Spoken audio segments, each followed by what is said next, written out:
Good morning and welcome to Behind the Screen. I am JM. This is a show where we hang out, we talk about games, basically role-playing games, but sometimes board games, card games, and miniature games. I got a bunch of Conquest minis set out here, and hopefully we'll be taking some pictures as we get them painted up here at the Iconic Studios.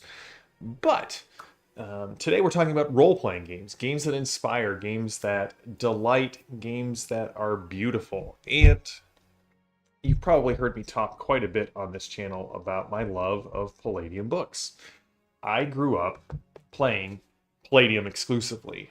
Probably it wasn't until high school that I actually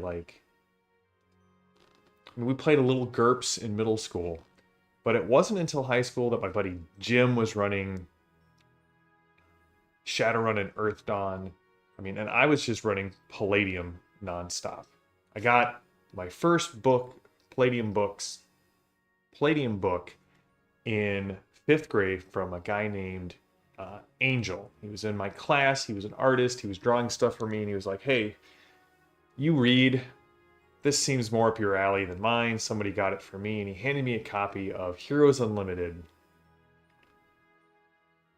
revised edition, blue cover, great looking art. And I think I've explained I didn't know that it was a game.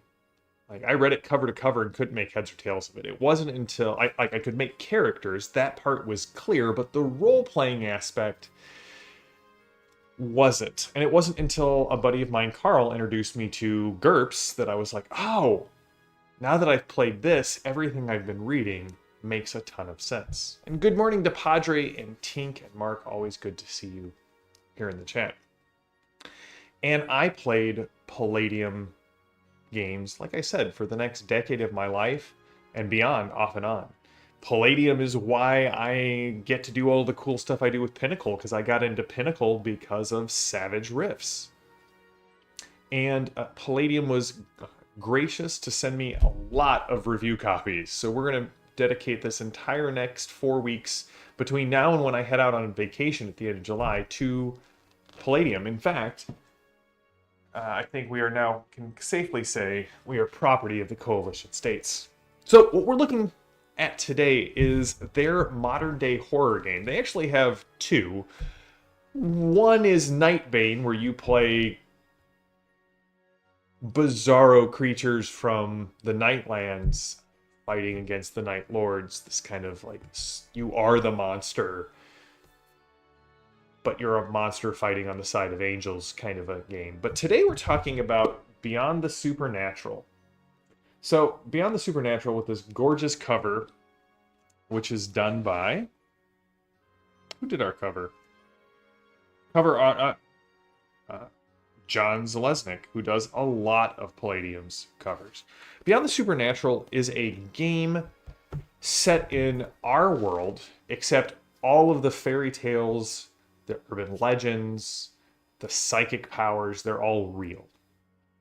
Demons and monsters are constantly trying to get a foothold in this world, and you play as a group of investigators attempting to go out and deal with supernatural threats that our modern humanistic rational world has relegated to fairy tale and fiction. The problem is, being a skeptic doesn't help you. It just makes you unaware of what's actually hunting you. Now, what they did with this game that's really interesting, that separates it from a game like Call of Cthulhu or Hunter, you are playing investigators and you have psychic abilities.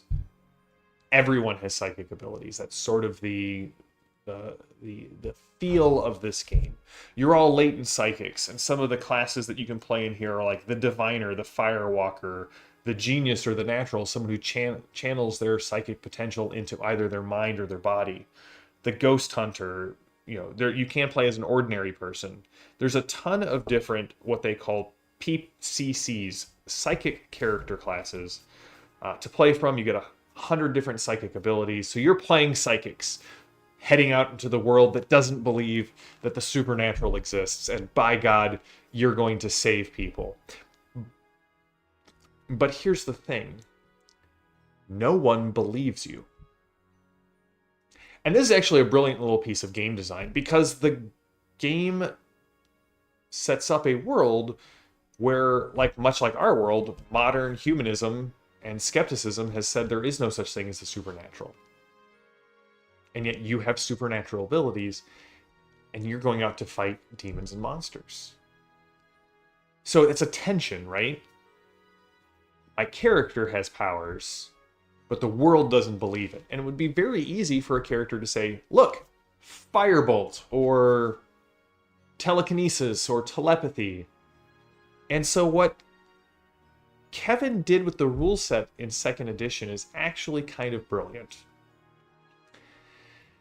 In Palladium Fantasy System, or in the Palladium Multiversal, Megaversal system, everything kind of works the same. Whether you're playing Rifts or Palladium Fantasy, or Heroes Unlimited, or Beyond the Supernatural. For psionic abilities and spells, you have a list of powers, and you have a pool of power points. And so everything costs different power points to use. So for example, in this book, they're using inner strength points, which is what psionics in all of the games run off of. And so for example, something like Death Trance only costs you 1 power point, but Demon Punch costs you 6. So what prevents the characters from going out and being like, I'm calling a news conference, look, I'm going to Demon Punch something, and you're all going to see. You don't have a lot of ISP in this game. In fact, you start off with a very minute amount of inner strength points. But JM, you said if I get all of these cool powers to fight demons, why do I only have a small limited pool of ISP? Well, on top of having a small limited pool of ISP, your powers have a chance to fail if there isn't a supernatural creature around.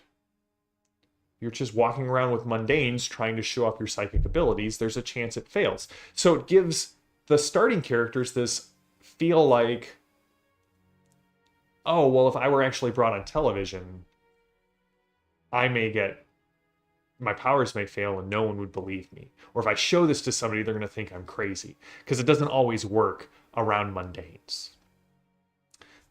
But all of the monsters in Beyond the Supernatural, you can tell I really like this mechanic. I can feel the excitement as I talk about this. All the creatures in Beyond the Supernatural are coded. And they're coded based off varying degrees of strength. And what happens is, when you're investigating the supernatural, well, your ISP pool is doubled. When you're fighting lesser demons or supernatural predators, it's quadrupled. If you're fighting greater demons, it's multiplied by 6. And if you find yourself in front of ancient evil or alien intelligences, you get 10 times the ISP that you normally have. So what happens is you're rewarded for going and investigating. Your powers always work, and you have more points to spend on your powers. And then if you come across the really horrific stuff, suddenly you are like, you are resonating with it, and suddenly your available power expands to meet the threat that you were fighting. I dig it. Like, I really, really enjoy that mechanic, because it allows the skeptical world to still be like, no, Padre's not a telepath. He gets lucky guesses sometimes. Yet Padre can go and stare down an ancient evil with the rest of his investigating party. Yeah, that would be interesting to bring over to Savage Worlds. You could do a PowerPoint multiplier based off of the threat level. Oh, now I'm going to have to ponder that. So what you're saying, Padre, is we need Savage Beyond the Supernatural using the Horror Companion. I think that would be pretty cool. So that's the game. You're sitting around, you're using your Palladium system that you know well. That's one of the advantages of buying into Palladium books. One, the books are well made, and they are fairly inexpensive on the role-playing scale. This is a hardcover book that goes for $36. 250 pages, everything you need to play the game. Classes, GM advice, the game system, psionics, and monsters. So that's one of the nice things about playing in the Palladium ecosystem. You learn the rules once, and yet they're tweaked. It's a lot like Savage Worlds. They're tweaked for each setting to make sure that they have the rules you need there to build on top of the framework and get to the table. The other thing that Beyond the Supernatural does that I think a lot of modern day horror games now do is it provides a framework for your adventures. So everything in Beyond the Supernatural the players kind of ties back to this Laszlo society, or Laszlo agency and Laszlo society. Victor Laszlo being the modern day paranormal investigator who wrote a ton of books and then mysteriously disappeared. But his society, his agency live on, and the players are tied to that. The society actually has a website you can go to. It's the old forums for Beyond the Supernatural. And they would put plot hooks up there. So the society is sort of like your SCP website where people go on and say, hey, I heard about this urban legend, or hey, this thing is going on, how do I deal with it? And the agency is actually a paranormal investigation agency that works with the players and sends them out into the world. So you got a nice tight little game. You're playing psionic characters who have psychic powers in a world that is skeptical of them. You're fighting supernatural threats, which if you don't go out and engage with them, they will continue to feed and eat on the people that you know and love, and eventually end the world. And it all ties together with the Laszlo agency and Laszlo society.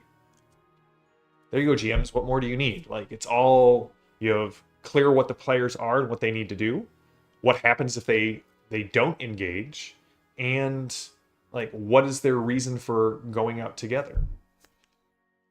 It's perfect. Hey, John. Good to see you, buddy. So that is Beyond the Supernatural. Like I said, it's a Palladium Megaversal game, so you can expect 8 attributes, hit points, SDC, reactive combat, which we all know that I love. So in Palladium, and we should do an overview just of the Palladium Megaversal system. We may do that when I get after 4th of July, just so people have, hey, here's what JM is talking about when he's talking about this. The only complaint I have about the game is, and this is a common complaint from way back in the day, is I would really like some nicer character sheets for the Palladium game system. We abandoned the official sheets very early on and just had a standardized format of 8.5 by 11 line paper that we could use to very quickly make sure everybody's character sheets were all laid out the same way. If I ever run Palladium at the table, I'll probably design my own character sheets with art and layout. It would be very cool to be able to design something like that. So Thursday we're going to look at Creature Feature, which is, it sounds like it's a monster book, but it's so much more than that. So if you like modern day supernatural horror, if you like riffs, check this out. And also you should, if you're a riffs fan, one of the names I mentioned in this review should be familiar to you. Because the writings of Victor Laszlo are found post-riffs, and that's what creates the city of Laszlo. One of 2 starting off hopeful magical cities, right? Because you have Laszlo and Tolkien and the Federation of Magic, and the Federation of Magic is 90% awful. And Laszlo was sort of this hopeful, like, hey, Tolkien and Laszlo are these hopeful, hey, magic and technology can coincide together. And then the Tolkien war campaign happened, and Tolkien went off the deep end, and I think kind of proved the coalition right, and were destroyed. So Laszlo now has to deal with the fact that they're the only ones. But all based off this Victor Laszlo character. One of the other nice things about this book is it is chock full of flash fiction. it moves rather seamlessly between fiction pieces set in the world to set the scene and help you engage with the setting, and then call outs after the fiction. Hey, here's what you as the GM need to know. So yeah, very excited about this. Also excited about a lot of things this week. I got a busy week this week. On Thursday night at 9 Central, 8 Central, 8 Central? Check out on PEG. I'll be on Savage Universe. I'm going to have a gentleman named Simon on there with me. Simon and I, as well as Rachel Savicki, wrote a supplement for Savage Worlds for Odysseys and Overlords, which is on Kickstarter right now. If you want to hear what's in it, come check it out. We'll be on the Pinnacle channel on Thursday night for Savage Universe. And then Saturday morning, I have Exploring Glorantha with my good friend Evan. Also, Evan and I went on the God Learners podcast. When that goes live, we'll share our interview with you guys as well. And I have to say, seeing as 3 of my players are here, the Savage World Crucible of Realms play-by-post for the Iconic channel is going, I think, swimmingly. So, I'll do an after-action report of that, probably in August sometime. But I will change the names to protect the innocent. Except for John Dooms, I will call him out on screen. So, until next time, stay safe, stay healthy, stay gaming. I am JM. This has been Behind the Screen, and I will see you all later. Until then, have a good one.